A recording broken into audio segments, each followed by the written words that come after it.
We're beginning the show today with Socialist Party and United Left Alliance TD Clare Daly. Thanks for coming in and having a chat with us, Clare. No problem. Later on we will be talking about the X-Case legislation bill and that will be on our website. But first of all, we'll just have a little chat. Clare, how do you find being a female TD in the Dáil? I don't know if it's any worse than being a male one, to be honest. It's an incredibly peculiar environment for anybody who's kind of half normal. Once you go inside that gate, it is a sort of an institution of privilege where, the staff call you deputy, people sort of move out of your way and stuff, which is absolutely ridiculous. Carry on, some of them get off on that. I find it a bit weird. Very strange, which is why a lot of them are removed from the real lives of ordinary people. But look, it's been okay. There's been a nice bunch of people got elected with us. We have a few in the United Left Alliance, other independent lefts and that, and we can kind of manage, I suppose, with a bit of support from each other because, And I'd say, do you find it hard, like in the United Left Alliance, do you find it hard, like, because you're not necessarily in, say, the little boys club that goes on in the Dáil, and do you find it hard to kind of get your points across? I know that when you're actually trying to speak, there's always a lot of barking around the place. Yeah, I mean, it's pathetic really, but I suppose we look at that as a compliment, that if they're not prepared to engage with you on the issues that you raise, that the only response they can make is a bit of shouting and roaring, well then that really reflects worse on them than on us. So yeah, look, nobody would ever want to be comfortable in there or settled in or feel you're part of it. I think if you ever got to that stage, there would be something wrong with you and you'd be doing something wrong. So we're happy enough to stir it up wherever we can. And I have to say, what has been great about this year really has been the increase in protest activity. The real world is very much coming to the doors of Leinster House, and that's something that we absolutely want to be more part of than the other. Absolutely, and it's great. They're getting it in the neck every single day now. There's different groups. This week there were, magnificent campaigns with the lone parents, people against the cuts in domiciliary care allowances.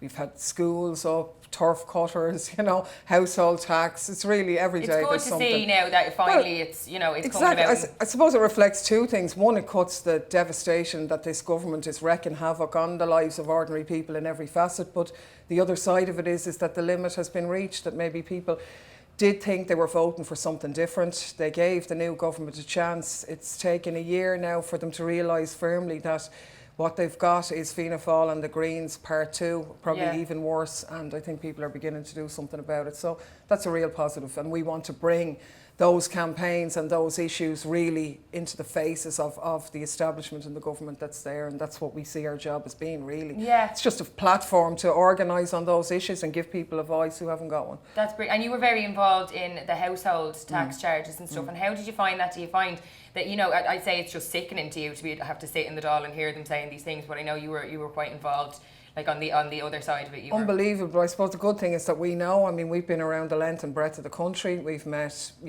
thousands of people at meetings, and I have to say, like local journalists would have said, the cross-section of the community that are involved in that, small business people, farmers, young couples in negative equity, older people who've raised their children, and people just saying, I don't care, I'm not afraid anymore, they're not doing any more to me. So we know kind of when they're spoofing out at them in the Dáil and quoting legislation and we have to do this because of the Troika, we know that we've met people in their constituencies who've said, I'll tell you, I'll do time over this, it's the last straw. So that's the positive, and that's the voice we want to mobilise. And it is exactly what you were saying. They seem so far removed from reality. They're just quoting all this legislation and they're really not getting involved with the actual people themselves, and you seem to have more of a unbelievable. rapport with the they just don't get it, they really don't, and I think they're beginning to realise it. Clearly they're under massive pressure now in terms of the household tax, now with all the talk about water.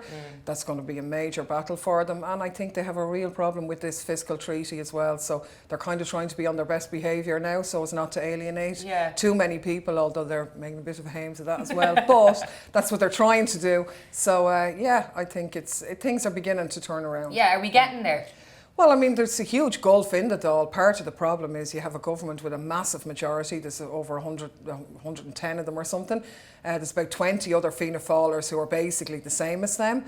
So really out of the whole, the opposition, apart from that, is only about 30 people. So it's a bit imbalanced. It's very hard to win a vote in there. But what we have seen is U-turns on the back of, a bit of a voice in the Dáil, but mainly agitation outside. So I think it's beginning to change, And like, what do we need to be doing? What needs to happen next? Like, what is it? Just a case of just keep going the way we're going, and hopefully more people. Well, will get involved? we would absolutely encourage everybody to be active on the issues that affect them. If it's a school cut, if it's a cut in their social welfare payment, if the household tax, the campaign against water charges, just to be active. That's the motive force that changes things in society. A lot of people are looking for something, so don't lie down and take it. I think the campaign against the treaty will be huge. Yeah. I was at a meeting of the Feminist Forum last night in Dublin in Temple Bar, and women coming together from community groups and that to say, look, this is a real opportunity now for us to have a go and really, you know, put this government under pressure, because if they lose the referendum, they're going to be in a very different place and they'll be very susceptible to pressure then, you know. So.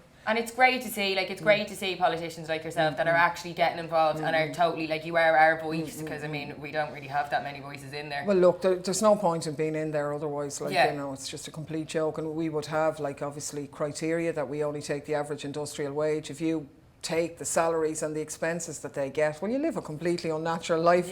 Why would you want to change anything when you're living in paradise with everybody telling you you're great? That's exactly what it is. They're completely it's like they're living completely on a different planet. They're not even living in the same country as us. I know there's government backbenchers in my own constituency who think they're great. They think they've just made it, you know, and just totally forgotten for the reasons that they're in there in the first place. Terrible, really bad, you know, but hopefully they won't be around the next time. Fingers crossed, anyway. Indeed. We just need to get more people like yourself in there, Clare. So we'd encourage everybody, like, that's what we're saying, the household tax, get organised. We want to see loads of people standing in, you know, the local elections, coming from communities, coming from campaigns, because there does really need to be, you know, a new party and a new organisation for people to say what's there is really unrepresentative. Yeah. Thanks so much for coming in to talk to us today, Clare. It warmed my heart now to see that there's still people like yourself Go to your next household tax meeting and you'll do even better. I will. I'll be there with my placard. Exactly. Thanks a million, Clare. No problem.